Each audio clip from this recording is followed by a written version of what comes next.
Guys, for today's video, magluluto tayo ng hotdog sa almusal para sa ating anak.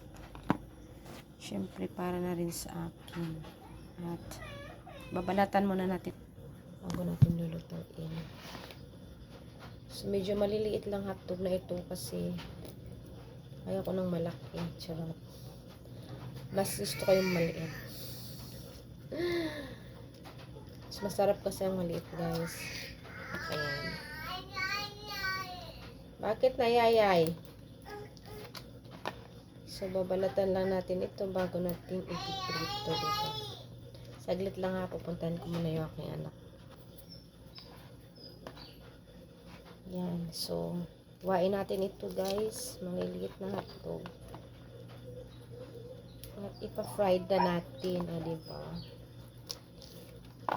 Bukas is egg na naman yung ulam natin. Siyempre, hiwain muna natin siya, guys, na medyo ano lang. Kahit konting ano lang siya para masarap-sarap yung ating hotdog. Diba? Simple lang ito, guys, sa ating pagluluto.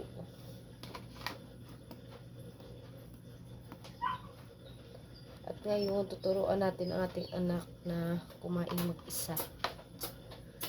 Kailangan niyang matutunan, 3 years old na siya, at soon, pag manganganak ako, is matututo na siya.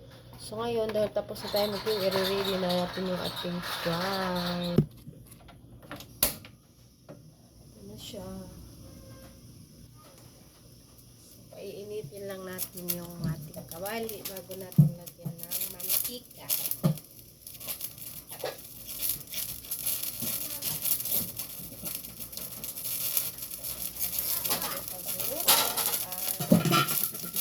Nagkakain na tayo.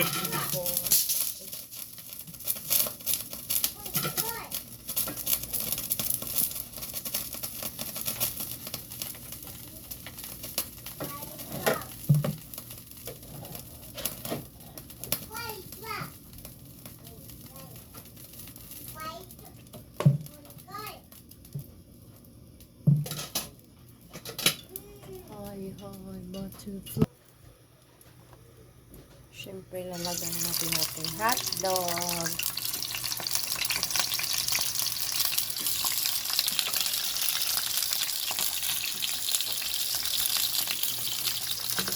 Yung hotdog na niluto ko, guys, kasi